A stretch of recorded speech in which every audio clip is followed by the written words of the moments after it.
अस्सलामुअलैकुम दोस्तों, क्या हाल चाल है। बात करेंगे ओमान की कुछ अहम खबरों के मतलब 23 दिसंबर 2022 और आज जुमे का दिन है। सबसे पहले तो तमाम दोस्तों को आपको जुमा मुबारक और उम्मीद है कि आपका दिन अच्छा गुजर रहा होगा। वक़्त पर जुमा की नमाज और बाकी नमाज़ भी अदा किया करें और सूरत कहफ का विर्द करना मत भूलिएगा जुमा के दिन, इंशाअल्लाह ताला खैर। ओमान की खबरों में एक अच्छी खबर जो है वो तो है, कल स्नो पार्क ओपन होने जा रहा है मॉल ऑफ ओमान में, बौशर में जो है। और ये ओमान में कह लें कि अपनी नौइयत का पहला स्नो पार्क है, जहाँ पर बर्फ़ तो होगी, बाकी काफ़ी एंटरटेनमेंट भी है। तो देखिए, जब ओपन होता है, वाइब्स आती हैं, तो फिर उसी हिसाब से विज़िट करेंगे। उसके बाद ओवरऑल टेम्परेचर जो है ओमान में काफ़ी यानी सर्दी की शिद्दत में इज़ाफ़ा हो रहा है। अल्लाह ताला खैर फरमाए। और दूसरा जो समुद्री तूफ़ान का था भैया, अभी उसके कोई चांसेस नहीं है। बस ये है कि इस हफ़्ते का बोला गया था कि बारिश होने के इम्कानात हैं। अल्लाह ताला खैर फरमाए।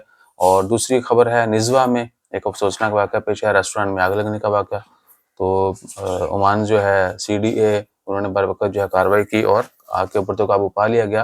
ताहम नुकसान हुआ, लेकिन कोई जानी नुकसान नहीं हुआ, ना ही कोई बंदा ज़ख्मी हुआ है। तो कोशिश करें कि घरों में भी, बाहर भी, हर जगह पर, बेशक आप रेज़िडेंशियल एरिया में रहते हैं, कमर्शियल है, कुछ भी है, वहाँ पर अपने इर्द-गिर्द के माहौल से भी वाक़िफ़ रहें और बिजली, पानी और गैस वगैरह की जितनी भी एहतियात होती हैं इन चीज़ों से बचने के लिए, वो भी आपको पता होनी चाहिए। और उसके बाद ओमान की खबरों में अल्लाह आपका भला करे।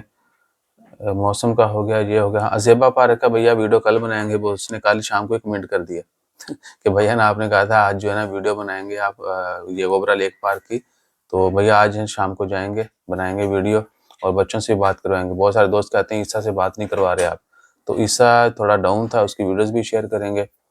काफ़ी यानी सीरियस था। अल्लाह ताला खैर फरमाए, इसलिए हम आपसे रिक्वेस्ट करते हैं कि हमेशा सबके लिए दुआ करें। अल्लाह ताला सबको अच्छी सेहत अता फरमाए।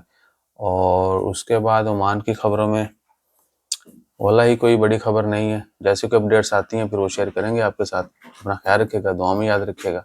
जज़ाकल्लाह, अल्लाह हाफ़िज़।